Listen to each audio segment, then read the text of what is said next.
Silakan bergabung, silakan join ya. Nanti kita share di acara pada pagi hari ini. Karena topik pada pagi hari ini sangat menarik ya topiknya. Dan juga ini Sobat Muardi nih, dari Facebook, YouTube maupun Instagramnya Rumah Sakit Dr. Muardi. Selamat pagi semuanya ya. Silakan gabung, silakan join, dan nanti kita bisa sharing. Topiknya menarik sekali, dan nanti kita menghadirkan narasumber yang sangat luar biasa ya pada pagi hari ini. Sehingga sayang ya. Dan untuk semuanya yang tidak bisa ikut secara live, tidak usah kecewa karena acara live streaming pada pagi hari ini bisa dilihat kembali di Facebook maupun YouTube-nya Rumah Sakit Dr. Muardi. Ya, 1 jam ke depan kita akan membahas sebuah topik ya terkait masalah penyakit autoimun ya. Apa yang dibahas nanti ini? Ya, COVID-19, ya kan, sama. Jadi karena memang sekarang itu masih belum berakhir, dan semakin hari semakin kayak kemarin masa peak sekali ya. Jadi rumah sakit semua pada penuh ya, dan untuk ya mohon maaf mencari oksigen aja susah sekali ya, sangat susah. Kalau dulu 1 tahun yang lalu ya, 1,5 tahun yang lalu itu mencari masker yang sulit. Sekarang adalah mencari oksigen yang sangat sulit ya. Tidak hanya oksigen yang sulit, obatnya juga sulit sekarang, hilang dari pasaran ya. Jadi memang semua ini serba sulit. Makanya yang terbaik adalah bukan mengobati COVID-nya, tetapi mencegahnya ya. Jadi jangan sampai terkena COVID, itu yang terpenting ya. Itu semuanya, dan harapannya ini nanti COVID-19 segera berakhir dari bumi Indonesia tercinta ya. Amin ya. Dan seluruh dunia kita bisa hidup dengan normal, tetapi dengan hidup dengan new normal. Ya, new normal seperti apa ya? Seperti ini new normalnya ya. Karena memang COVID-19 seperti virus-virus yang jenis yang lain ini agak sulit ya. Menurut saya memang nanti kita tidak bisa hilang dari COVID-19, tetapi hidup bersama COVID-19 dengan aman sentosa, yaitu seperti itu ya. Sama dengan dulu kalau virus influenza yang menyerang di Eropa ya, melanda Eropa dengan 3-4 juta ya yang meninggal, tetapi dalam 2-3 tahun bisa hilang ya. Jadi memang seperti itu. Untuk menyat waktu ya, kita hadirkan pada pagi hari ini seorang narasumber karena kita membahas terkait masalah COVID-19 ya, penanganan COVID-19 pada penyintas autoimun ya. Bagaimana kalau seorang penyintas autoimun itu nanti terkena COVID-19 ya. Harapan saya sih jarang yang terkena, dan semuanya, tidak hanya penyintas, yang orang normal pun juga sebaiknya jangan sampai terkena ya. Kita menghadirkan narasumber yang mungkin sudah familiar ya, tetapi tidak jadi familiar karena kita pakai masker. Jadi nggak kelihatan siapa sih orangnya ya. Namanya sih mungkin dengar, tapi tidak ada. Ya minimal sebenarnya kan kita harus gini ya. Mungkin ya mohon maaf, nanti asal kita diem saja terus nanti buka masker sebentar gini. Nah, masuk mungkin bisa juga ya seperti itu ya. Idenya juga sebagus ini ya. Asal kita tidak ngomong ya. Kita hadirkan narasumber kita pada pagi ini ya, Dr. Atrin ya, dari spesialis paru. Selamat pagi Dr. Atrin. Selamat pagi Dr. Agus Joko. Sehat-sehat ya. Selamat pagi semuanya. Iya, sehat. Ini sudah familiar kayaknya ini. Tapi cuman familiar nama ya, tapi wajah. Ini wajahnya nih loh. Sesuai wajah atau enggak? Sebelum kena COVID tuh, sebelum kena ini hawa-hawa apa masa pandemi COVID gitu ya. Glowing. Sekarang kusam. Itu memang. Ini memang. Silakan Dok, dikenali dulu Dok. Kan harus penting ini perkenalan dulu, walaupun udah pada kenal yang tuh. Halo, sobat-sobat secangkir kopi hangat. Iya, ya. Oke, saya Artrin Adi Putri, saya dokter spesialis paru di Muardi. Ya, ini tadi Dokter Gus Joko sudah bilang kalau tentang seputar COVID ya, karena saya juga ikut terlibat dalam tim untuk penanganan COVID-19 di Rumah Sakit Dr. Muardi. Gitu dong. Yang paling bagus adalah menghindari, jangan sampai terkena, ya kan? Oh, jangan sampai ketemu saya. Iya, itu memang susah. Susah semuanya lah ya. Susah yang bersangkutan, susah obatnya, susah oksigennya, keluarganya susah. Iya, benar Dokter. Saudaranya susah, semua susah. Pokoknya tidak ada yang enggak. Yang paling bagus ya insya Allah jaga kesehatan. Iya. Pencegahan lebih baik. Iya. Dok, gimana kesehariannya ini dalam rangka, kan tetap keseharian menangani pasien COVID banyak gini, terus bagaimana sih yang diterapkan Dokter Atrin biar tetap sehat ini? Gimana nih? Ya. Secara umum sehat satu tetap tadi 5M ya, Dokter Agus juga udah sampaikan, tetap dilakukan. Masker segala macam itu pasti. Terus kemudian kalau pulang ke rumah habis kerja harus sebelum ketemu keluarga harus lepas baju mandi, bajunya dipisahkan dok, dipisahkan dari yang lain, mencucinya mungkin dengan direndam dulu antiseptiknya seperti itu ya.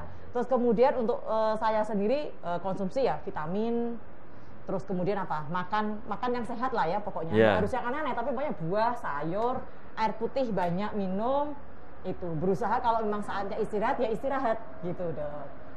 Jangan istirahat malah bermain ya.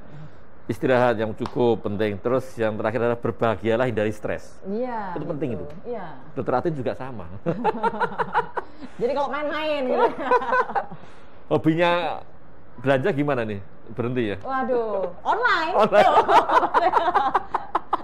Window shopping nggak ada, adanya HP shopping. Maksudnya matanya ngeliat HP, oh iya gitu dong. Ya, memang semua serba ini ya. Satu sisi kesulitan, satu sisi ada ini ya, ada peluang ya. Ada membuka peluang-peluang dan yang memang, kadang mungkin kita nggak terpikir ternyata oh bisa ya begini gitu dong. Dulunya nggak bisa, tapi memang ya paling enak sih sebenarnya kalau shopping itu datang ya. Iya tetap. Karena apa? Bisa melihat yang lain. Iya ini kalau Dokter Agus Joko ini bisa melihat yang lain, ini yang derajat arah jam 1, arah jam 2, arah jam 3 gitu dok ya. Yang lain barang yang lain. Ya, Dokter Atin, ini kan kita hari ini kita bahas masalah COVID-19 ya, tapi ini memang khusus untuk yang penyintas autoimun ya. Mungkin kalau untuk orang yang normal mungkin sudah banyak tahu ya, mungkin sedikit banyak yang pada baca ini. Ini sekarang pengalaman Dokter Atin ini kan kita langsung bahas pengalaman aja nih. Ya, untuk yang penyintas autoimun itu penanganannya harus sama atau beda nih? Gimana kira-kira nih? Atau yang banyak enggak nih?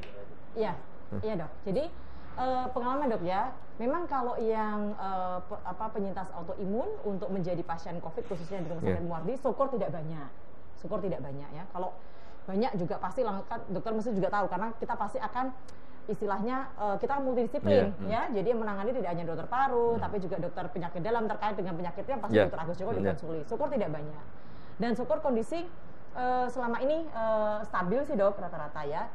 Cuman untuk pengobatannya memang tetap sebenarnya sama, pada prinsipnya sama ya, pemberiannya sama dengan pasien-pasien lain, cuma tinggal monitoringnya ya dok ya, monitoring tanda-tanda mungkin flare up ya, terus obat-obat yang biasa dari tim sejawat penyakit dalam ya untuk autoimunnya juga tetap dijalankan, jadi istilahnya tetap berdampingan seperti itu, karena mencegah jangan sampai juga autoimunnya malah yang exacerbasi, akhirnya memperburuk kondisi. Mungkin kadang COVID-nya juga biasa-biasa saja gitu ya.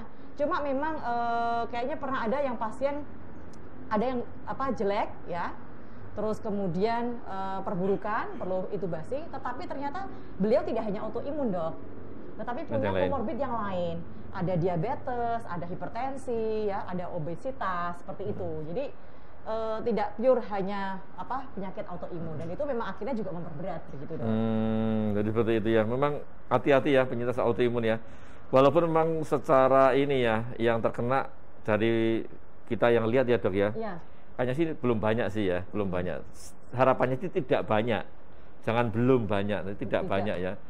Dan memang yang terpenting tadi disampaikan Dokter Atri bahwasanya obat rutin tetap harus diminum, ya kan? Obat rutin tetap harus diminum, jangan sampai lupa ya. Penyintas autoimun biasanya lupa. Sekarang kan minum obat setiap hari bosen ya. Bosen ya dok. Bosan sekali, otomatis tetap harus diminum ya.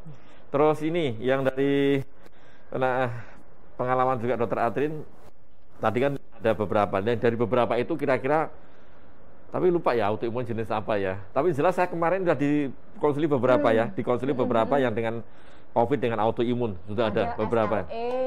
Ada beberapa itu kemarin ya. Ada SLE juga, kemarin juga ada Sjogrennya. Kemudian juga ada yang satunya itu myositis lupa ya. Yang jelas cuma ada, tapi tidak banyak sih ya. Karena dari ratusan sedikit sekali ya. Sedikit dok, sedikit.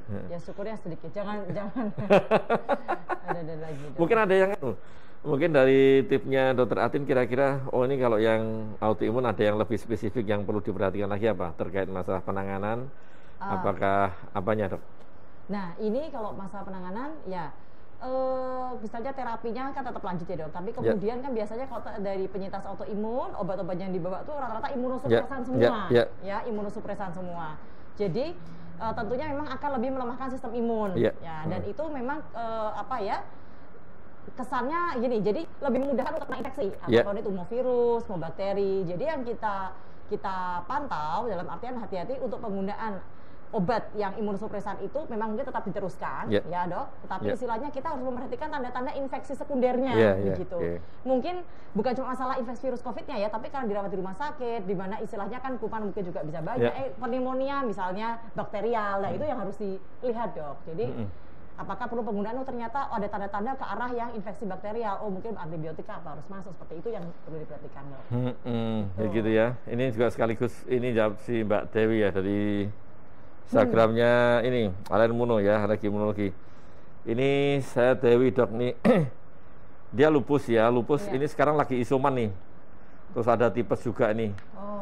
Terus obat lupus terus diminum atau saya berhenti dulu ya dok? Nah pertanyaan nanti dokter Atin dulu. Ini mungkin kiat-kiatnya kalau dia isoman, lupus sekarang isoman.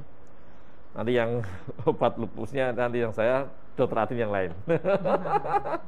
Oke, kalau kayak isoman seperti pada umumnya ya. Siapa tadi Mbak Linda? Mbak Dewi. Oh Mbak Dewi, maaf Mbak Dewi. Ya, Linda mungkin bisa sampaikan pesan-pesan dokter Adrin yang terkait masalah bagaimana harus isoman itu yang bagus nih. Isoman ya Mbak Dewi ya.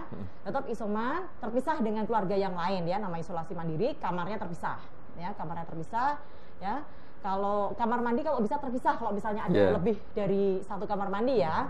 Nah, terus kemudian tapi bukan berarti walaupun terpisah terus mager di kamar, nggak berani kemana dalamannya gitu ya. Tapi tetap syukur kalau kamarnya punya akses, ada jendela, sinar matahari bisa masuk, harus dibuka jendelanya supaya ada pergantian udara, sirkulasi udara. Jadi kamar itu tidak lembab, tidak sungup gitu ya istilahnya. Nah, kalau misalnya perlu berjemur, pengen keluar, boleh saja pakai masker tetap ya, keluar kamar dia melipir, tapi jangan mampir-mampir. Maksudnya nggak yang ke ruang tengah, ngapain dulu ke ruang makan, cabai-cabai makanan, nggak seperti itu. Melipir ke pinggir, keluar ke halaman, boleh berjemur ya. Berjemur ya pagi, misalnya sebelum jam 9 pagi, terus sore setelah jam 3 berjemur, nggak usah lama-lama, 15-an menit aja ya, sambil gerak-gerak olahraga ringan ya, olahraga ringan nggak usah ngoyo, sekedar kayak ambil senam nafas. Banyak kalau mau lihat videonya Muardi juga ada di YouTube ya kayaknya ada itu ya. Terus kemudian kalau makan ya nanti sendiri tapi di kamar ya, terpisah dari yang lain ya, alat makan kalau bisa juga dipisahkan. Terus makan pokoknya yang sehat bergizi pada umumnya ya, vitamin monggo ya. Kalau misalnya memang ada gejala-gejala, misalnya ada batuknya atau pilek, obat-obat yang menghilangkan keluhan tersebut monggo diminum ya. Makanya kalau misalnya isoman tapi tetap yang pertama harus lapor ke puskesmas supaya apa, bisa dipantau, kemudian obat-obat bisa diberikan. Atau sekarang misalnya mau ketemu dokter spesialis bisa juga telemedicine ya. Iya, sekarang ada telemedicine. Ada telemedicine ya, monggo bisa ya. Kemudian ada resep dan biasanya bisa ada layanan yang apa dok, antar obat ke rumah ya. Apakah memang diperlukan misalnya antivirus atau apa yang lain, nanti sesuai dengan kajian dari dokternya ya. Terus kemudian apalagi ya, punya alat paling tidak syukur termometer ya, untuk mengukur suhu tubuh.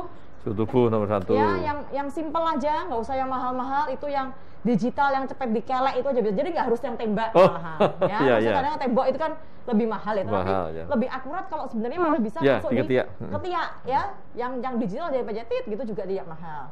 Terus lebih bagus lagi dok, bisa punya alat pengukur saturasi ya, kandungan oksigen di dalam tubuh yang nanti dicepitkan di jari ya. Itu sekarang juga banyak di toko alat medis juga ada, atau online juga ada ya. Harga juga bervariasi, tapi asal maksudnya beli hati-hati, jangan juga yang abal-abal banget ya. Mungkin lihat reviewnya yang jual dan sebagainya ya. Itu jadi saturasinya kalau misalnya tanpa bantuan oksigen dengan saturasi di atas 95 itu masih baik dok. Cuma kalau misalnya di bawah itu 95 kemudian apalagi sampai di bawah 90 nah itu harus hati-hati. Kadang mungkin tidak harus timbul sesak gitu, maksudnya rasanya biasa aja, cuma saturasinya kok kandungan oksigen turun ya. Nah terus di kamar bisa lakukan posisi tengkurap atau miring kanan miring kiri. Nah ini juga ada videonya YouTube-nya di channelnya Muardi, sudah ada ya. Itu bisa diikuti panduannya di situ ya, bagaimana caranya. Itu sih dok. Terus kemudian tapi kalau misalnya ada suhunya lebih dari 38 seperti itu, lapor ya, lapor. Takutnya memerlukan perawatan lebih lanjut di rumah sakit gitu ya, rumah sakit entah darurat atau rumah sakit rujukan itu ya. Dan apalagi untuk hati-hati juga untuk nanti autoimunnya ya dok ya. Itu sih dok kurang lebihnya seperti itu. Isoman Mbak Dewi ya tadi ya, udah Mbak Dewi tadi dari Dokter Atrin tadi bagaimana tips-tipsnya untuk bagaimana melaksanakan isoman dengan baik ya. Nah, ada juga harapannya juga sudah bagus. ada apa YouTube-nya video ya? Video isoman sudah ada ya. Video isoman juga udah ada di YouTube dok, bisa disimak. Video isoman. Ya. Bukan video isoman nanti isinya malah berkemah, jangan enggak ya. Video isoman nanti ada nih ya, video isoman. Dan ini tadi udah sampaikan Dokter Atrin dan saya tambahkan untuk yang penyintas autoimun bahwasanya obatnya autoimun tetap diminum ya. Obatnya autoimun jangan sampai dilepas ya, tetap diminum. Nanti tetap paling bagus koordinasi telemedicine tadi ya. Nanti konsultasi ke dokter ya, konsultasi ke dokter lagi yang merawat. Bagaimana kan namanya orang kena COVID ya, kena infeksi. Untuk yang penyintas autoimun biasanya juga nanti ikut bisa memicu flare, bisa memicu kambuh. Makanya nanti dokter akan yang memutuskan obatnya perlu dinaikkan dosis atau perlu ditambah atau bagaimana. Nanti yang penting Anda tetap konsultasi ke dokter ya, telemedicine boleh. Nggak usah datang, sekarang canggih, pakai video call aja udah bisa kok ya, telemedicine dengan dari kamar, kecuali malah sehiluan bisa. Jadi itu ya Mbak Dewi, tetap diteruskan, obat untuk lupusnya tetap teruskan. Dan ini nanti juga sama dengan Mbak Absar ini. Sebelum kita pernyataan Mbak Absar dari atas, Dek, kita sapa dulu nih yang dari Bali ya. Oke, Bali hadir. Kemudian dari Jambi ya, selamat pagi. Palangkaraya ya, Palangkaraya hadir ya. Palangkaraya. Raden Roro Pandan dari mana nih Pak ya? Cengkareng kok hadir ya. Terus kemudian dari Latif dari Solo ya. Selamat pagi dok. Iya selamat pagi juga. Ini dari Mbak Absari nih, dari Mbak Absari ini terkait masalah apa nih? Selamat pagi dokter ya. Izin bertanya dok, saya SLE dan pernah setahun yang lalu terpapar COVID-19. Pos kena COVID sampai sekarang dada saya sering sakit dan sesak. Apa ini masih ada hubungan karena pernah terpapar COVID? Saya juga konsumsi apa tadi? Konsumsi kunyit putih dok, walaupun tidak rutin tetapi tetap saja masih sesak dan nggak nyaman. Saya juga gampang capek kalau aktivitas dok. Terima kasih ya. Mungkin dokter Atrin ada pengalaman nih. Iya. Jadi memang dok, yang orang post COVID itu bisa menimbulkan gejala sisa. Istilahnya ada sindroma pasca COVID atau long COVID, ada istilah-istilah seperti itu. Nah, gejala sisa itu memang macam-macam. Ada yang rata-rata seperti ini, kayak dadanya gampang ampak, sesak atau cepat lelah. Ya, cepat lelah. Mungkin ada yang masih batuk-batuk juga ada. Virusnya sih sudah pergi, cuma tinggal gejala sisanya aja. Ya. Nah, mungkin memang kadang menimbulkan rasa yang nggak nyaman ya, kerja kok gampang ngos-ngosan atau gampang capek. Tetapi itu yang penting adalah tinggal kita itu tadi latihan nafas kayak fisioterapinya. Ya. Kalau misalnya obat, ya paling obat misalnya ada batuk-batuknya monggo sih bisa obat. Tapi tidak perlu lagi misalnya saya perlu antivirus lagi kah atau antibiotik atau apa, itu tidak. Obat pun sebenarnya cukup minimal saja, tidak bukan berarti yang harus pakai obat terus-terusan, tidak ya. Mungkin nanti tergantung ya, kalau misalnya bisa konsultasi nanti kan kita lihat ya dok maksudnya kebutuhannya apa untuk obatnya. Tetapi yang bisa dilakukan ya, yang bisa dilakukan rumah adalah latihan nafas ya. Paling simpel kalau saya misalnya ngajarin pasien dok, itu ambil nafas dalam, tahan sekuatnya, nah sampai rasa empek atau mungkin malah mau batuk-batuk, lepas ya gitu, sebisanya sekuatnya. Nah 5 kali sehari, paling gampang kalau yang sholat ya, setelah sholat itu ya, setelah sholat kan 5 waktu ya, setelah sholat lakukan ya setiap hari 5 kali sehari selama 5-10 menit kalau lebih melakukan. Nah, syukur kalau itu rutin ya, rutin aja 2-3 hari orang udah berasa biasanya lebih kacek, lebih oh ya tadi nafasnya benar cuma sebentar udah ampak harus lepas. Sekarang lama-lama sudah bisa lebih lama. Ya, itu yang paling simpel ya, disertai dengan berjemur ya. Kalau misalnya ada senam-senam lain kayak kita juga videonya punya Muardi, itu lebih ada gerakan-gerakan yang lain yang lebih baik ya, itu juga bisa dilakukan. Tetapi paling tidak latihan nafas seperti itu perlu. Jadi memang itu perlu waktu dok, perlu waktu. Jadi nggak instan sehari 2 hari nanti enak, enggak. Tapi akhirnya lama-lama terasa, semakin lama nanti akan semakin baik begitu. Iya, nih Mbak Absari ya. Jadi seperti itu. Seperti kita punya luka di tangan gitu kan, sembuh tetapi bekasnya tidak hilang. Nah itu paru-paru juga sama. Kalau di hati itu di mana coba? Karena bekas luka di hati, padahal hati nggak di sini tempatnya. Bekas luka di hatiku. Ya. Jadi itu ya Pak Azhari, dan untuk yang sobat Muardi penyintas autoimun itu sama disampaikan Dokter Atin tadi. Jadi lukanya ya, makanya kalau bisa sih jangan sampai kena COVID ya, kita berharap semuanya. Karena Iya. COVID nanti kalau sembuh pun tetap ada gejalanya, ada sisanya, ada bekasnya nggak hilang. Itu yang nggak hilang tuh ya. Sulit sekali menghilang. Nanti butuh latihan nafas tadi dari Dokter Atin disampaikan ya. Tetap yang penting jangan patah semangat, tetap sehat, semangat semua lah tetap ya. Semangat, aktivitas tetap dijalankan. Iya. Jangan terus aduh takut ngapa-ngapain. Apalagi tidak, sudah gitu. seperti itu udah harus pakai masker, ngos-ngosan. Ngos-ngosan ngomong gini, ngos-ngosan ya. Dari itu ya sebaiknya. Mbak Afsari ya. Terus kemudian dari Sydney nih 262626. Dok, untuk pengukuran saturasi apakah harus di jari? Apakah bisa dari pergelangan tangan diukur dengan jam tangan? Dan apakah akibat kalau turun saturasi? Oh, yang itu yang pakai jam tangan kan ada itu ya. Gimana, Dok? Sebenarnya sih bisa saja ya. Cuma mungkin akurasinya juga ya dok ya yang perlu ditanyakan. Ya sekarang ada jam macam-macam yang bisa memang gelang ambil olahraga biasanya dok ya. Detak jantungnya ya, nadinya apa bisa ya bisa sih. Cuma memang kalau di tangan masih lebih mending. Ada yang katanya pakai HP ya. Kemarin kalau nggak salah ada HP yang bisa. Iya dok, ada yang bilang HP. Ditaruh di mana? Saya juga nggak paham apa ditempelin atau bagaimana ya. Tetapi, Oh gitu. Nah, tapi kalau itu menurut saya lebih maksud saya akurasinya lebih nggak bagus lagi. Tapi ada yang tanya waktu itu pernah kalau pakai HP segini nggak jelas ya, ternyata jauh sekali gitu ya. Mungkin karena saya nggak paham juga caranya gimana kalau apa HP. Apa tuh foto ya. gini ya? Gitu ya. Oh hoax ya. Itu ada yang tanya begitu ya. Tapi yang jelas kok saya pikir kayaknya kok nggak bagus kalau yang begitu ya pasti nggak bagus ya. Jelasnya. Kalau pakai pergelangan tangan sih ya bisa sih dok ya, bisa saja. Cuma emang karena memang kalau namanya pulse oximeter, nama alatnya pulse oximeter, dia akan istilahnya menangkap sensornya itu memang dari nadinya sebenarnya bisa. Nah, kalau di sini nganggap mungkin dia lihat dari arteri radialis ya dok ya, pembuluh darah yang di sini. Sebenarnya bisa saja sih. Ya, gitu. sebenarnya bisa saja ya. Sebenarnya cuman memang yang di pergelangan jauh lebih mahal jelasnya ya, otomatis jam tangan lebih mahal. Sebenarnya bisa ya. Yang paling simpel ya di ujung-ujung jari lah. Jempol, tapi jangan di ujung telinga. Susah. Jadi ini membaca tadi ya, membaca pulsasi. Jadi nadi kita kan namanya jantung kan berdenyut. Berarti nadi kita itu ada denyutan ya. Jadi ada masa dia mana ngisi, masa dia mana kempes, ngisi kempes seperti itu. Ya, itu yang nanti termasuk dibaca juga. Oh, ada pertanyaan. Dan apakah akibat kalau turun saturasi, dok? Oh ya, nih.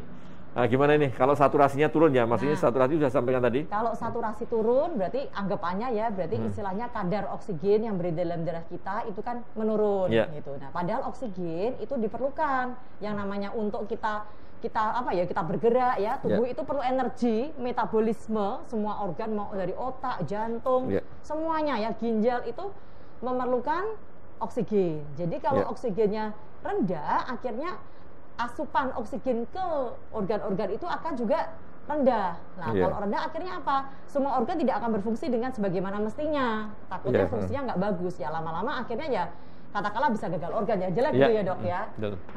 Ya. Nah, makanya kenapa kok kadang bisa timbul sesak? Sebenarnya karena itu mekanisme mekanisme dari tubuh kurang oksigen nih, ayo ambil nafas lebih banyak, makanya timbul sesak. Tapi hati-hati pada COVID ini ada istilah yang happy hypoxia ya, mungkin teman-teman sudah pada semua familiar sekali nih. Ya, udah sering disebut-sebut. Itu karena memang virus ini tuh kayak bisa katakanlah menghijack atau memanipulasi sensor itu. Jadi kesannya oksigennya sudah rendah, tenang-tenang aja gitu, kayak nggak ada, ya karena nggak ada sinyal yang muncul, oksigennya kurang, makanya pasiennya sesak, enggak, biasa-biasa aja gitu kan, tetapi saturasinya sudah rendah sekali dan itu bahaya gitu loh. Ya. Gitu ya. Hati-hati memang hipoksia ini memang sering ya. Jadi memang pengaturan ini oksigenasi di otak memang terganggu. Jadi harusnya 10 itu sudah merasa sesak, tapi ini memang dibuat sama virusnya itu jadi di angka 8. Jadi memang seperti itu. Jadi memang pengaturannya levelnya berubah. Hati-hati ya. Pokoknya yang penting tetap disaturasi ya tadi ya. Terus ini juga ini mau mana lagi nih banyak nih. Ini kalau yang dari sini dulu, dari Wulan, dari penyintas autoimun dulu nih. Assalamualaikum dok. Ya waalaikumsalam ya. Izin bertanya dok, saya sekarang pasien COVID sudah 9 hari dirawat di rumah sakit dengan autoimun juga. Saya dikasih obat Imunos, sedangkan Mifortik malah di stop. Imunos itu seharusnya diminum gak ya? Terima kasih. Wassalamualaikum warahmatullahi wabarakatuh. Nah ini mungkin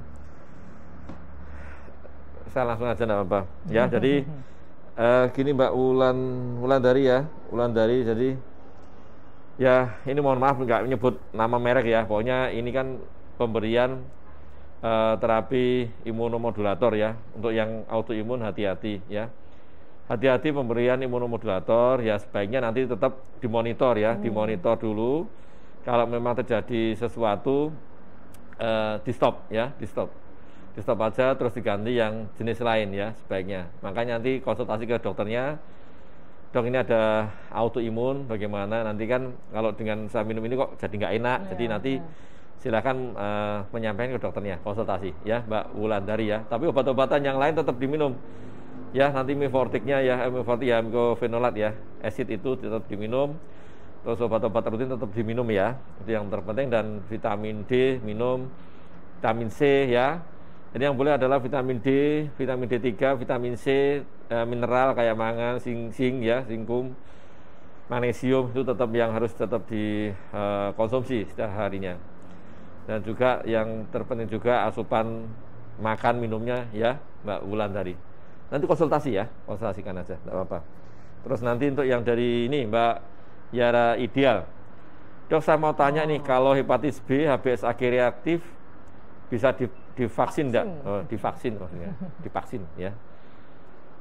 Boleh ya Mbak Yara, ini sekalian satu obat saya nih, boleh divaksin. Jadi karena hepatitis B ya, ini maksudnya HBsAg reaktif, berarti memang hepatitis B. Intinya gini, vaksin, karena yang sedang jalan adalah vaksin untuk yang Sinovac ya, yang inactivated ya, jadi virus yang mati boleh divaksin, asalkan saat vaksin tidak sedang kondisinya jelek atau akut, misalnya ada batuk, sesak, nyeri dada, pilek ya, demam, terus otot-otot pada nyeri linu, itu tidak boleh dulu, ditunda, bukan tidak boleh tapi ditunda dulu, ditunda sampai kondisinya bagus, fit. Setelah kondisinya bagus, boleh divaksin ya, boleh divaksin karena memang obat virusnya virus mati ya, inactivated. Jadi aman ya dok? Aman, insya Allah aman. Jadi tidak apa-apa untuk yang Mbak Yara. Tapi tadi syaratnya harus kondisinya saat divaksin bagus dulu, fit dulu ya, tidak ada masalah, boleh divaksin. Dari Mbak Win ya, assalamualaikum dokter. Waalaikumsalam. Nih dokter Atrin yang energik. Oh ini memang sangat energik nih. Ini memang energik dah ya, saya tidak lihat energik. Saya penyintas autoimun ya, SLE, Sjogren ya, RA ya, HNP, spondylosis dan colitis ya. Saya juga ada riwayat bronkitis, asma dan sinusitis. Saya sangat was-was dengan kondisi seperti ini. Iya. Saya pernah 2 kali swab, antigen positif tapi PCR negatif. Apa itu artinya sudah ada virus COVID dok? Nah ini bagus nih, bagus sekali pertanyaannya. Nah, jadi memang mungkin timingnya juga ya. Jadi antigen itu kan yang dideteksi dari swab antigen itu adalah materi kayak proteinnya ya, antigennya itu. Nah, memang bisa positif ya, itu biasanya kalau memang ini COVID ya, maksudnya positif itu tapi pada fase-fase awal sekitar 7 hari pertama ya.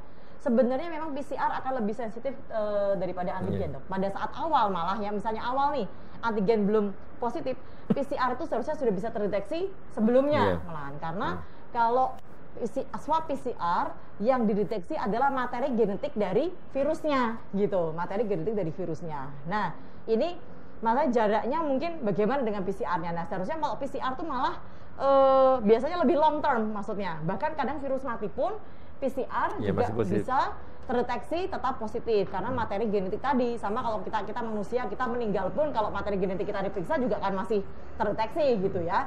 Itu tapi kalau antigen ya itu mungkin sekitar 7 harian nanti bisa negatif, walaupun mungkin proses perjalanan penyakit tapi di swab antigen juga masih negatif. Nah ini tadi swab antigen 2 kali negatif, tetapi kalau swab PCR positif ya bisa. Ini yang malah swab antigennya positif. Ya positif, swab antigen positif, swab PCR-nya tapi kok negatif. Nah itu coba apakah ada keluhan pada saat itu ya, karena tetap kita harus melihat ke kondisi klinis ya. Nah swab PCR-nya berapa kali juga, karena kalau misalnya ada keluhan ya tidak bisa hanya dengan swab PCR satu kali, tetapi 2 kali ini untuk saling mengkonfirmasi ya, bagaimanapun yang namanya pemeriksaan yang kita lakukan, misalnya ada aja error sedikit di mana gitu bisa, maka kita 2 kali mengkonfirmasi gitu ya. Nah 2 kali ini nanti salah satunya positif pun akan terjaga positif, jadi mau positif negatif atau negatif positif atau dua-duanya positif, kita akan bilang pasien ini positif COVID ya. Terus kalau baru kalau 2 kali negatif itu kita bilang tidak ini. Walaupun memang ada beberapa kasus pasien itu loh klinisnya cocok sekali, tetapi swab 2 kali negatif. Kadang sampai ada beberapa kali akhirnya baru, wah ternyata emang bener swab akhirnya positif dong. Ada yang seperti itu ya. Entah karena apa, atau mungkin pada saat itu entah pengambilan teknik swabnya dan lain sebagainya. Memang karena bisa banyak faktor ya gitu. Nah ini makanya tadi yang saya tanyakan tergantung kondisinya Mbak Wina tadi. Keluhannya apa pada saat itu? Karena kalau misalnya ternyata memang keluhannya nyata sekali dan khas, walaupun swab PCR-nya sekali itu negatif, ya tetap nanti harus dievaluasi lagi begitu. Jadi bukan berarti oh ya sudah nggak masalah, nggak gitu loh maksud saya ya. Tetap bukan apa kita concern ya, dalam artian harus tetap mawas diri karena untuk bersikap juga jangan sampai kan kita ada keluarga dan juga untuk penanganan. Jadi jangan sampai kita lengah. Mungkin adalah suatu saat nanti kita butuh bantuannya begitu. Jadi gitu ya Mbak Win ya. Jadi memang tadi betul sekali.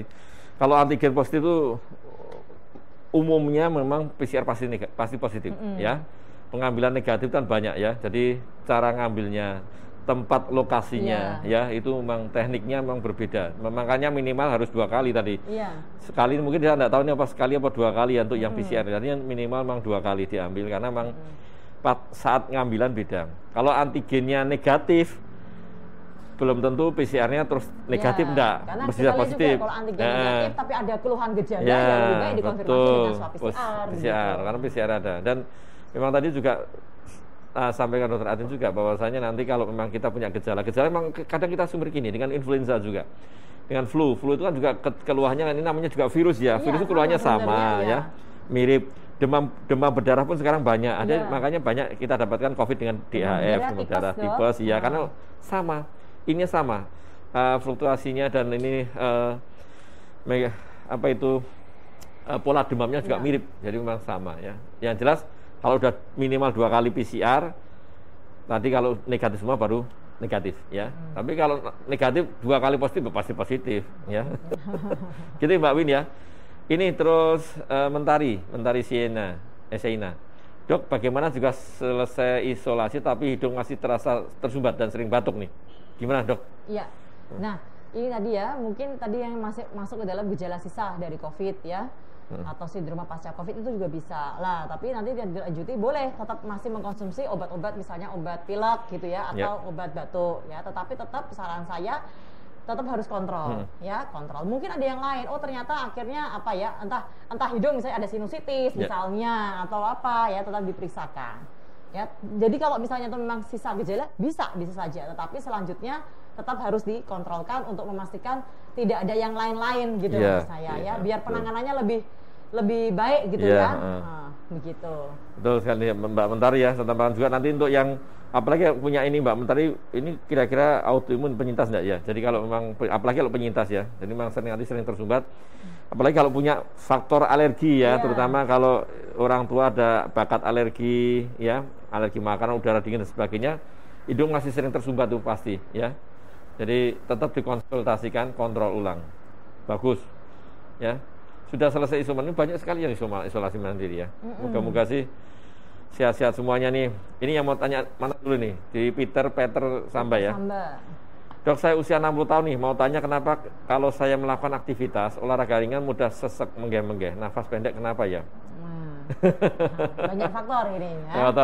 Oke, Dokter Atin dulu. Usia 60 tahun, jadi mulai memasuki masa geriatri ya. Ini Bapak ya mestinya ya? Ya nih, Peter Samba ya. Pak ya. Nah, ini juga olahraga ringannya seperti apa? Menggeh-menggeh, nafas pendek, bisa banyak faktor ya. Satu, kalau orang sehat sendiri ya, istilahnya tanpa ada sakit atau penyakit penyerta ya, usia tua memang fungsi paru ya salah satunya juga ikut mulai menurun ya.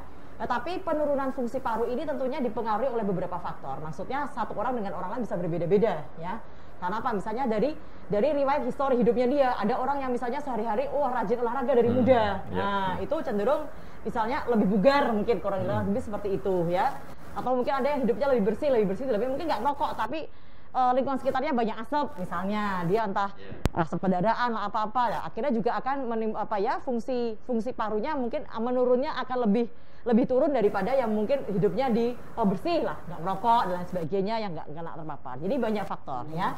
Yang kemudian harus dilihat ini Bapak misalnya ngerokok apa enggak juga gitu kan ya. Kalau memang punya riwayat rokok pada masa mudanya walaupun sudah berhenti, padahal dulu merokoknya lama, itu tetap istilahnya akan istilahnya sama. Jadi saluran napas itu sudah sudah kena asap dalam waktu yang sangat lama, apalagi dengan intensitasnya yang sangat besar.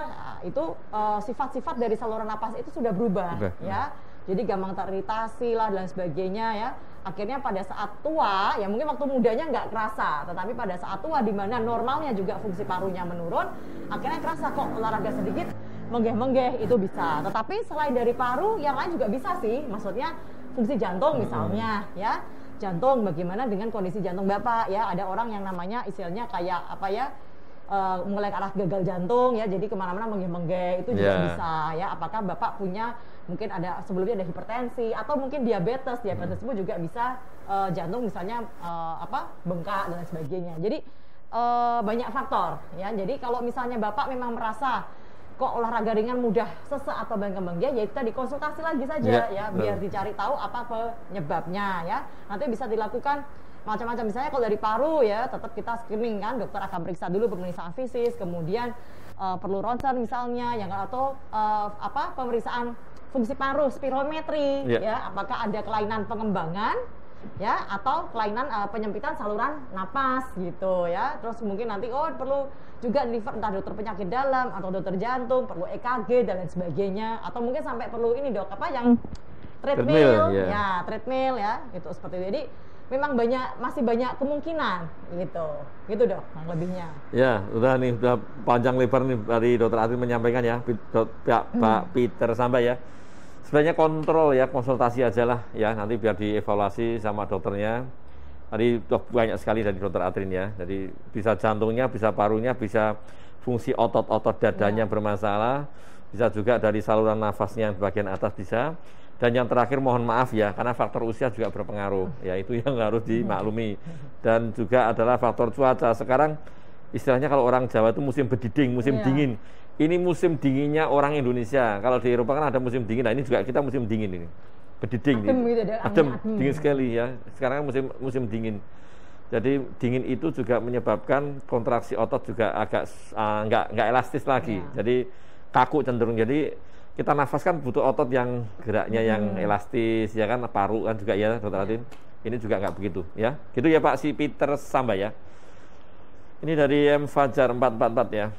Mau tanya dok, untuk penyintas APS ya, antiphospholipid syndrome nih, apakah sudah bisa menerima vaksin COVID-19?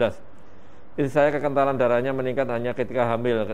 DN biasanya diberi 2 kali injeksi Inviclot ini namanya, Inviclot ya, heparin ya. Heparin. Per hari ya. Jadi ini gini Mas Fajar ya, sekaligus kalau sebenarnya kalau APS ya, APS boleh ya. APS nanti kalau tidak ada gejala dan tidak mau hamil, memang tidak ada pengobatan khusus ya.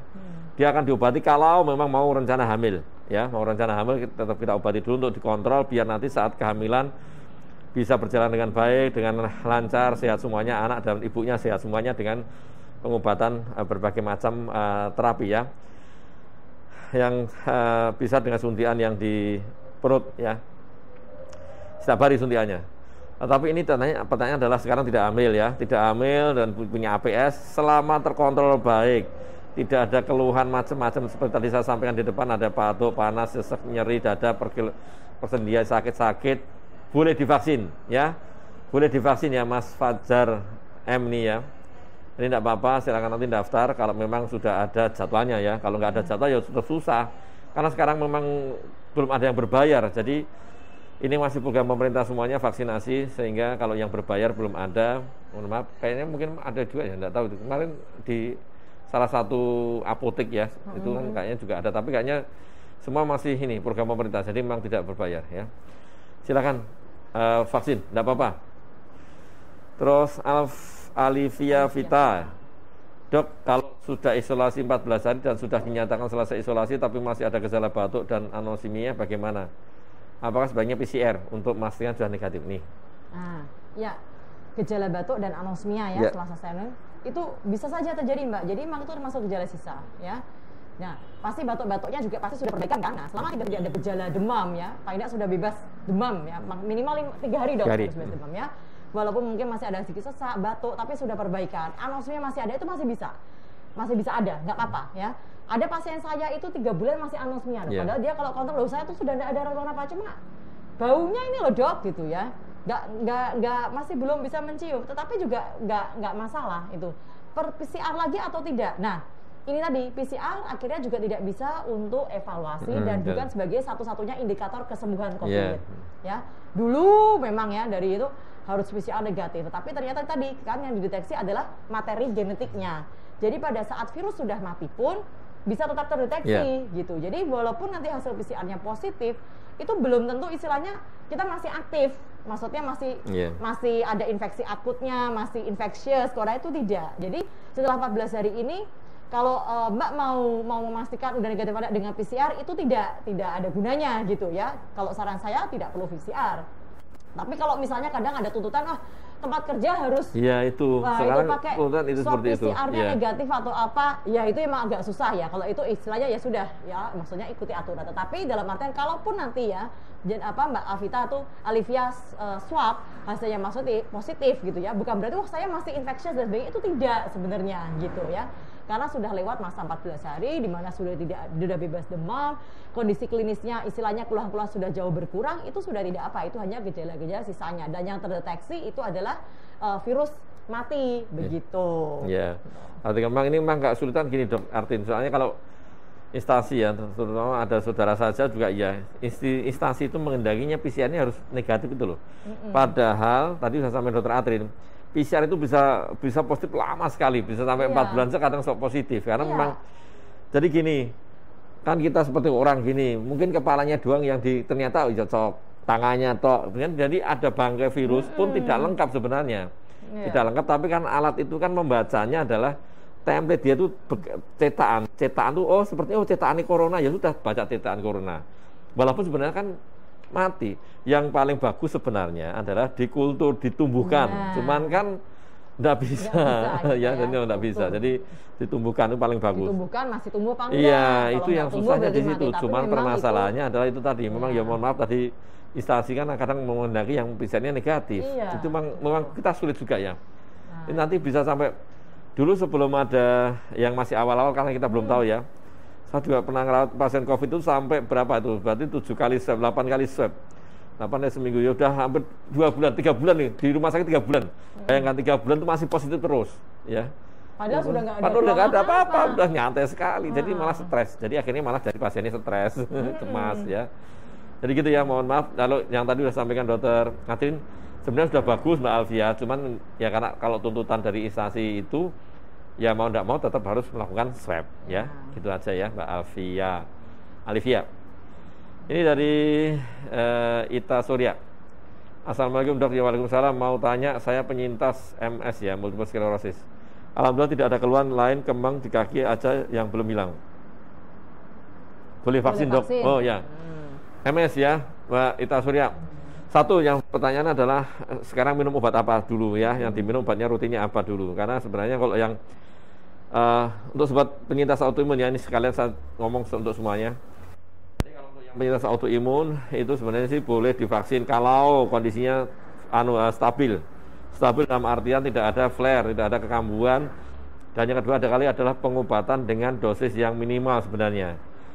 Harapannya apa? Kalau yang minimal itu antibodi yang dia dibentuk oleh vaksin itu terbentuk dengan baik, dengan optimal ya. Kalau kita masih pengobatan dengan beberapa macam jenis obat, itu nanti pembentukan antibodinya nggak bagus. Jadi tetap bermanfaat, tetapi tidak begitu optimal dibanding orang normal nanti ya. Jadi memang seperti itu. Jadi untuk menghasilkan boleh divaksin boleh, jadi boleh divaksin. Cuma nanti untuk hasil antibodi mungkin kurang begitu optimal dibanding yang orang sehat ya. Apalagi kalau masih memakai obat-obatan yang imunosupresan yang berbagai macam. Ada kan ada yang 2-3 macam jadi satu ya. Boleh sih boleh, tetapi itu tadi ya Mbak Ita Surya. Kecuali tadi loh ya, panas, batuk, pilek, sesek, ya nyeri dada hebat, itu tidak divaksin tetapi ditunda dulu sampai kondisinya bagus. Mbak Ita Surya ya. Kemudian dari Ahmad Anton Henry ya, Susilo. Ada suatu perusahaan instansi mengharuskan PCR negatif lah ini. Nah ini ya. Nah ini makanya memang tadi udah sampaikan. Mungkin dokter Atin bisa punya pengalaman nih. Ya ada yang seperti itu. Ya itu tadi kayak pengalamannya dokter Agus juga. Udah berbulan-bulan. Iya, itu udah bisa. Ya jadinya stres malahan. Iya. Bisa kerja. Dan sedihnya lagi adalah biaya PCR-nya nggak ditanggung sama perusahaan. Itu loh ya toh. Kecuali kalau ditanggung ya dok. Nggak apa-apa sih. Nanti kalau PCR nanti gitu. minta apa reimburse. Itu akhirnya itu pernah sih jadi suatu wacana. Saya pernah ikut webinar gitu dia. Ada Kemenkes itu biasanya membahas gitu-gituan. Nah itu memang akhirnya harusnya pendekatannya dari atas, maksudnya anjuran dari pemerintah atau Kemenkes bahwa memang tidak begitu. Maksudnya perusahaan-perusahaan itu tidak boleh aturan seperti itu karena kan sekarang kan tidak itu ya, maksudnya guideline-nya dari WHO, Kemenkes dan 5 organisasi profesi gitu loh dok, gitu. Iya, sebenarnya memang itu harus dari atas ya. Jadi memang ini kita sih, mohon maaf memang tidak bisa sampai ranah ke sana ya Mas Ahmad ya. Jadi intinya kita kalau secara medis boleh seperti itu, tetapi ini kan karena semua dari policy ya, kebijakan dari perusahaan beda-beda lah ya, kita tidak tahu ya. Sulit kalau tidak kayak gini, memang harus dari atas nih, pemerintah nih yang bisa ya. Terus juga dari siapa nih yang Taufik dulu aja, Taufik Jokamsni ya. Dok mau tanya, saya punya teman dan teman saya itu bedanya panas terus, tulang nyeri semua sama kedinginan. Apa itu juga termasuk COVID dok? Dan buat ngilangin nyeri tulang pakai vitamin apa? Ya. Nah, kalau zamannya sekarang, apakah termasuk COVID? Bisa. Bisa, kalau sama sekarang. Zamannya sekarang. Jadi jangan bayangkan COVID itu dengan gejala yang aneh-aneh. Apa bagaimana? Enggak. Jadi orang pegel-pegel, aduh, gerges-gerges, pegel-pegel, lino-lino gitu loh dok ya. Kan infeksi virus kan sebenarnya juga seperti itu ya pada umumnya. Itu kalau mungkin biasanya biasa, pada zaman kayak gini itu jadi tidak biasa gitu ya.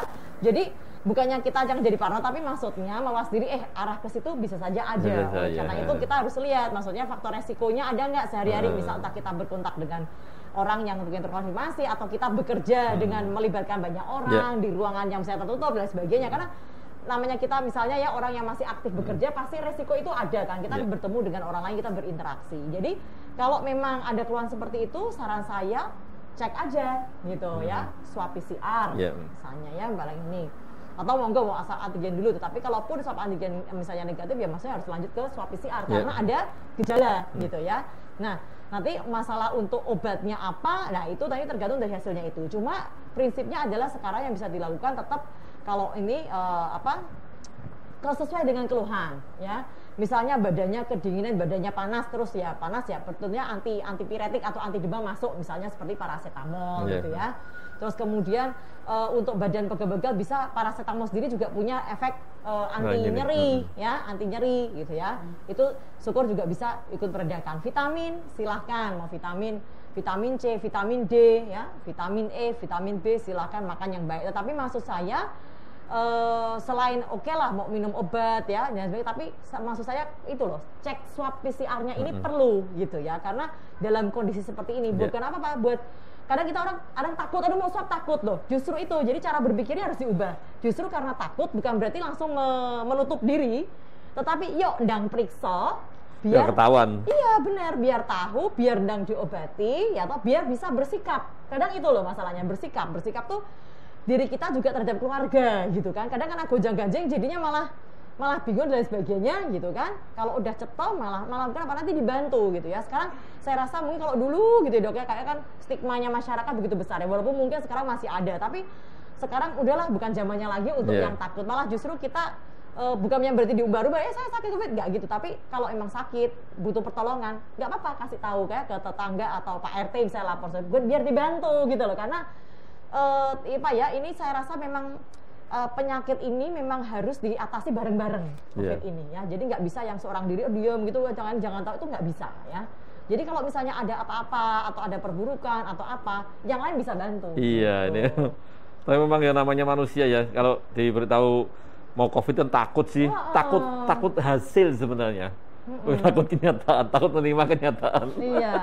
Dan nanti kalau memang sudah tadi sampaikan, jadi ada biar tetangga juga ini, dan ada programnya ini ya Pak Gubernur ya Mbak Emel, yang ada Jogotongo ini ya.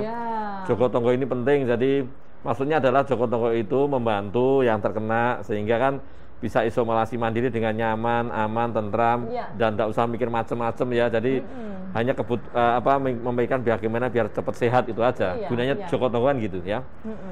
Gitu ya Mbak tadi ya. Terus di Taufik nih, tahu sudah tadi Taufik ya. Yang Enggak, jadi Mbak Wina ngirang itu ya. Asri. Tetap loh, tetap cek ya. Mbak Win, ini meskipun hasil swab PCR negatif, saya tetap isoman 14 hari dan swab antigen ulang sudah negatif. Oh, yang Saya tadi nyambung nih, oh Dok, ya, yang tadi.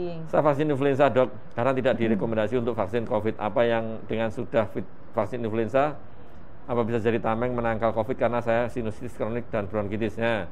Dokter Atri dulu. Ya, oke ya, bagus Mbak ya. Berarti walaupun gitu tetap isoman 14 hari itu bagus Ya, bagus. ya. Bagus. Terus kemudian syukur sekarang sudah sehat, vaksin influenza bagus juga, nggak apa-apa silahkan.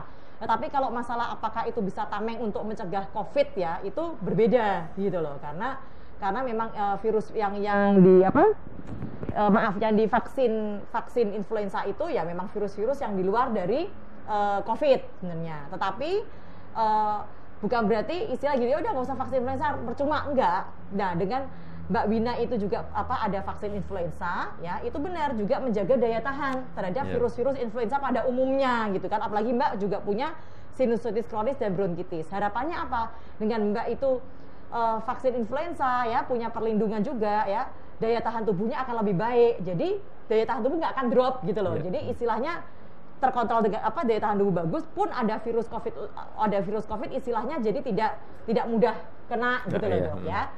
Tapi bukan berarti kalau vaksin influenza itu bisa menggantikan vaksin COVID gitu ya. Itu tidak, maksudnya bukan yang berarti kalau nggak vaksin COVID nggak bisa, influenza aja karena juga bisa anti COVID katakanlah. Itu tidak seperti itu secara langsung. Cuma vaksin influenza ini membantu daya tahan tubuhnya Mbak Wina juga baik. Nah harapannya daya tahan tubuh bagus ya. Jadi tidak kena sakit COVID gitu sih. Iya, betul sekali. Jadi itu Mbak Win ya. Mbak Win influenza nih. Ini betul nih kemarin vaksinnya dengan saya vaksin influenza ya. Jadi memang seperti itu. Jadi vaksin influenza itu tidak bisa mencegah virus COVID ya, diingat-ingat ya. Tetapi virus COVID itu sering diikuti atau sering ditumpangi oleh influenza. Itu yang perlu dipahami ya. Terus kemudian kalau usia di atas 50 tahun, 50 tahun ke atas ada vaksin untuk pneumonia ya, karena COVID ini juga sering menyebabkan pneumonia pada usia 50 tahun. Jadi makanya kemarin sebelum dapat vaksin COVID itu mesti saya sarankan untuk semuanya sebaiknya ya vaksin influenza ataupun pneumonia dulu sebelum ada jatah untuk vaksin COVID ya. Tetapi vaksin pneumonia, vaksin influenza tidak mencegah infeksi COVID loh ya, enggak ya. Tetapi kalau timbul COVID, harapannya itu yang influenza maupun pneumonia itu tidak ikut nimbrung, jadi memperberat kondisi ya, begitu ya Mbak Win. Jadi tidak serta-merta, tapi memang bermanfaat sekali, minimal terhindar atau kalau kena flu ringan, kena pneumonia juga ringan ya, karena kalau COVID itu sekali kena ada ditumpangi pneumonia, angka kematiannya tinggi. Jadi ya, kadang tinggi yang sekali. Jelek itu yang nimbrung-nimbrung itu. Ada yang numpang nimbrung ini banyak sekali. COVID sebenarnya sih kalau nggak ditumpangi sih mungkin ya insya Allah sih kalau dengan protokol pengobatan yang standar aja bagus sebenarnya, tanpa komorbid loh ya, tanpa ada penyakit yang lain cepat sembuh sebenarnya ya. Itu ya Mbak Win. Terus ini dari Rosewood ya. Ini masih banyak pertanyaan. Kurang berapa menit? 5 menit ya, cepat ya. Masih banyak. Nanti mohon maaf nanti kalau ada yang belum dijawab ya. Rosewood ya, 76 ya. Siang dok, untuk penyintas autoimun yang positif COVID-19 apakah boleh berjemur dan konsumsi vitamin seperti vitamin C, D?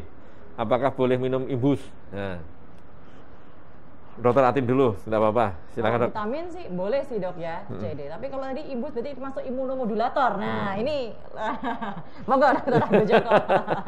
Jadi gini, Rosewood ya, ini ibu ya, ini ibu ya, Rosewood ya, kayaknya ya ibu-ibu ya, ya pokoknya ibu ya.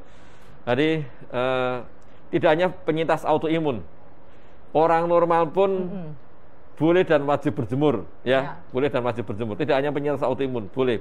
Orang sehat pun juga orang sehat pun berjemur, ya berjemur ya. Nggak perlu nunggu sakit COVID. Betul. Tapi hati-hati untuk penyintas autoimun yang sensitif matahari, sinar matahari kan kulitnya banyak ya, ada yang sensitif. Contohnya kalau yang sensitif itu kan yang lupus atau myositis ya, dermatomyositis, polymyositis kan sensitif. Jadi hati-hati. Jadi kenali diri Anda sendiri. Seperti sering saya sampaikan, kalau autoimun harus mengenali diri sendiri, Jangan menyamakan dengan orang lain. Nanti kalau orang lain, oh si A itu bisa, si B enggak, beda-beda. Setiap orang beda-beda. Nanti coba dites ya. Tetapi usahakan berjemur kalau memang kulitnya kuat, tidak sensitif. Untuk penyintas autoimun, karena penyintas autoimun beda dengan yang orang normal. Antara penyintas autoimun pun juga bisa beda-beda ya? Beda-beda. Jadi jenisnya autoimun beda-beda ya. Kalau cuman rheumatoid arthritis, kemudian ada sklerosis sistemik ya, ada MG, myasthenia gravis, Guillain-Barré syndrome, itu kan tidak sensitif kulitnya, tidak apa-apa. Tapi kalau begitu kena yang lupus, nanti ada Sjögren, myositis, itu sensitif ya. Jadi setiap orang beda-beda. Kenali. Usahakan berjemur kalau memang tidak ada kelainan atau tidak masih tahan terhadap sinar matahari. Jangan lama-lama, 5-10 menit saja sehari. Terus imbus tadi termasuk imunomodulator. Sebenarnya saya tidak boleh menyebutkan merek ya. Imunojenis-jenis yang untuk penguat atau untuk memodulasi sistem imun, sebenarnya maksudnya itu aja. Sebaiknya kalau saya sih ya dihindari dulu aja, enggak usah, karena memang yang terpenting vitamin dulu, terus hidup sehat, stabil, dan sebaiknya nanti tetap kontrol ya, nanti kontrol konsultasi sama kita. Kalau Mbak Rusputi rumahnya Solo Raya apa mana ini? Enggak tahu. Kalau Solo Raya datang ke rumah sakit Dr. Muardi. Terus ini, oh ya ini suara kedengaran jauh nih, memang jauh nih karena ini speakernya di sini. Oh. Ya jadi ratipus ini sekalian. Penyakit autoimun apa saja sih dok? Saya hipotiroid termasuk enggak? Nah ini yang jawab nih hostnya siapa, narasumber siapa nih? Saya nih. Tuh. Ahlinya ya. Jadi gini, untuk sobat Muardi penyintas autoimun, penyintas autoimun sudah paham semua ya, penyintas autoimun ya yang ngalami. Tapi mungkin tidak semua tahu ya. Autoimun banyak, awalnya memang ada 60, 80, sekarang 100, sekarang jadi 157 jenis yang dikenal sampai sekarang ya. Jadi banyak sekali, ada yang autoimun itu mengenai cuma organ satu, ada yang multiple organ, semuanya ya, banyak organ yang kena. Yang kena organ yang banyak itu contohnya yang paling terkenal adalah lupus, Sjögren ya. Kemudian ada rheumatoid arthritis ya, ada psoriatik ya, kemudian sklerosis sistemik dan sebagainya yang mengenai berbagai macam organ. Yang single organ contohnya ini yang kelenjar gondok ya, ini gondok. Gondok itu semua orang punya gondok ya, diingat-ingat semua orang punya kelenjar gondok. Cuman memang normalnya tidak bermasalah normalnya dan tidak teraba normalnya ya. Tetapi ada beberapa orang yang mengalami masalah sehingga kelenjar gondoknya membengkak dan akhirnya teraba. Membengkak pun bisa wujudnya hormonnya kurang, bisa wujudnya hormonnya berlebihan. Ini kan yang hipo berarti hormonnya yang kurang. Nah, terbanyak salah satunya penyebabnya memang autoimun ya. Kalau autoimun ini relatif seperti ya. Wanita mungkin dikasih berapa nih relatif ya, mungkin dikasih 4, mungkin ya 34 ya. Hati-hati, namanya Hashimoto thyroiditis ya. Ada namanya thyroiditis Hashimoto. Dia memang menyerang di autoimun, salah satu jenis autoimun yang khusus menyerang di gondok. Dan memang efeknya adalah kerusakan selnya di sana, terus hormonnya jadi menurun jumlahnya, jadi hipotiroid ya. Jadi itu ya Mbak Ratipus, nanti kita evaluasi. Nanti ada pemeriksaan khusus yang menyatakan nanti masuk di Hashimoto thyroiditis atau tidak ya Mbak Ratipus. Jadi itu termasuk autoimun. Graves disease yang kebalikannya yang hormonnya melebihi dari normal itu juga termasuk autoimun ya. Jadi ada 2 penyakit gondok yang diakibatkan dari autoimun. Evaluasi nanti Mbak Ratipus ya. Ini waktunya mungkin waktu sudah ya. Mbak Ita, ini mungkin satu lagi kali ya sebelum kita Ahmad Anto Susilo nih. Ada sebagian masyarakat merasa pegel, sudah lelah tapi nggak mau periksa PCR nih Mas. PCR nih, takut nanti dikirimkan terus tidak boleh keluar rumah. Nah, gimana dok? Ya itu tadi ya, masalah akhirnya kan stigma itu ya. Akhirnya prinsipnya berarti adalah edukasi ya, edukasi ya masyarakat. Jadi memang itu harus melibatkan banyak pihak. Maksudnya edukasi itu tidak hanya dari tenaga kesehatan saja ya, tentunya bekerja sama. Sekarang kan pasti sudah ada tim-tim satgas ya dok ya, tim-tim satgas sampai tingkat istilahnya sampai tingkat desa-desa aja ada gitu ya, bukan tim satgas yang harus dari pusat Kemenkes ya. Tim satgas yang melibatkan juga aparat medis dari puskesmas, kemudian ada Pak RT lah seperti itu ya, Pak RT, Pak RW, terus ada aparat keamanan, kayak Babinsa atau apa begitu semuanya ikut. Nah, itu seharusnya ada bentuk satu edukasi di situ ya, edukasi merangkul masyarakat, yaitu tadi supaya mengubah paradigma ya. Jadi pikirannya memang benar karena ini Dok ya, nggak maido kalau istilahnya, nggak maido ya, apalagi terkait kalau orang suruh isolasi, bisa bekerja, ya bisa apa-apain bener ya kan, pendapatannya bagaimana. Jadi memang inilah menjadi masalah bersama, inilah kenapa COVID ini akhirnya menjadi bencana nasional, karena bukan masalah sektor kesehatan saja, semuanya dampaknya luar biasa di semua sektor kehidupan ya.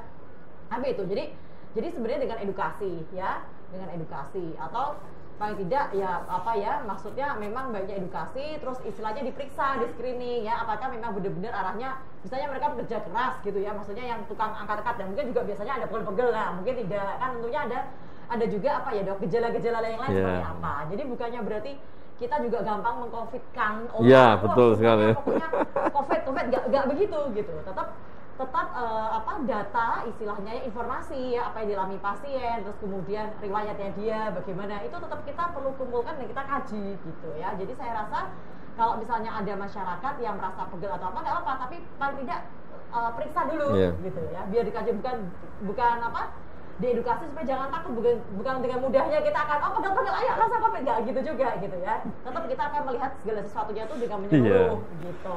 Ya betul sekali ya Pak. Ini memang sulit, ini pertanyaan sulit, jawabnya juga sulit nih. Pertanyaannya gampang tapi jawabannya sulit nih. Ya memang ini berbagai macam aspek ya. Jadi banyak multi sektor yang terkait, dan ini memang butuh kerjasama lintas sektor ya. Jadi memang tidak bisa. Yang jelas adalah, mohon maaf, memang kita sebagai dokter paramedis dan rumah sakit tidak mengcovidkan ya, tidak ada mengcovidkan istilahnya, tapi memang kita secara ilmiah, secara pemeriksaan kita memang ada ya, tidak semua terus kita covidkan sih enggak ya. Itu terus, dan memang keluhannya beda. Jadi setahun yang lalu dengan sekarang agak berbeda. Setahun yang lalu tuh khas COVID itu khas di saluran pernafasan. Kemudian ada batuk, panas, pilek, sesek segala macam. Sekarang enggak. Sekarang karena COVID itu udah mutasi ya, mungkin ada mutasi segala macam, dan dia itu tempat melekatnya itu beda-beda. Kalau dulu memang di saluran nafas identik ya Dok. Kalau sekarang berbeda, bisa di pencernaan, ya, bisa di tulang, bisa di otot, ya, sehingga keluhannya berbeda. Ada yang keluhannya cuma diare nggak sembuh, mutah-mutah, ya, badannya nggak enak. Ternyata memang COVID, karena memang tempat melekatnya virus itu berbeda. Sekarang sudah banyak mutasi ya, makanya hati-hati. Terus tidak serta-merta terus kita mengcovidkan, enggak ya, tidak seperti itu. Jadi memang itu memang betul ada buktinya, gitu ya. Dan mungkin untuk yang penyintas autoimun mungkin yang belum ikut ya, kita memiliki grup komunitas autoimun, silakan bergabung ya, silakan bergabung. Ini khusus yang penyintas autoimun saja. Selain penyintas, ya mohon maaf tidak boleh ikut. Di grup nomor WhatsApp-nya ya, di 0852 8206 2239 ya, saya ulangi, grup komunitas autoimun di 0852 8206 2239. Dan hasil rekaman live streaming pada pagi hari ini bisa dilihat kembali di YouTube maupun Facebooknya Rumah Sakit Dr. Muardi. Dan setelah dilihat, harusnya apa ini Dr. Atin nih? Like, follow, subscribe, and share akun media sosial kita, Facebook, Instagram maupun YouTube. Dan memang tidak ada hoax, insya Allah nggak ada hoax ya Seperangkir Kopi, karena kita menghadirkan narasumber yang kompeten di bidangnya ya. Dan karena terbatas waktu, dan mohon maaf ini yang belum terjawab ya, karena masih ada beberapa pertanyaan belum terjawab, karena 1 jam ternyata tidak terasa 1 jam, capek juga 1 jam. Kalau diundur sampai 2 jam. Mungkin ada ini pesan-pesan dari Dr. Atin terkait masalah ini COVID nih, Dok. Oke, ya, untuk COVID ya, khususnya di sini teman-teman penyintas autoimun ya.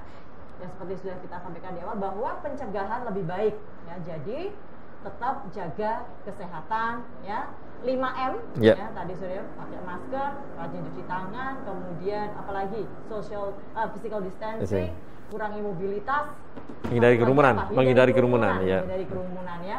Kemudian ya, terapi yang sudah Anda dapatkan tetap dikonsumsi sesuai dengan anjuran dokter.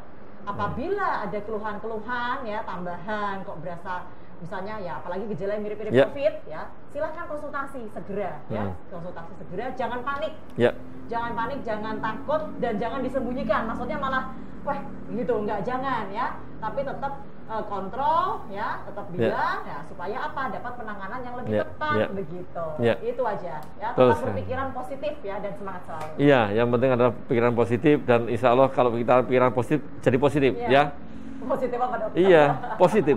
Ini kalau joknya ini jok ya, ini bukan apa-apa. Kalau dulu yang diharapkan adalah secepatnya positif, kalau sekarang diharapkan adalah secepatnya negatif. Berbeda nih joknya kan seperti itu. Nah, dulu kan kalau orang, ya mohon maaf, kalau misalnya nikah muda kan diharapkan secepatnya positif kan. Kalau sekarang secepatnya negatif. Itu ya, terima kasih atas kehadiran Dr. Atrin ya di acara Sanggar Kopi Hangat ini.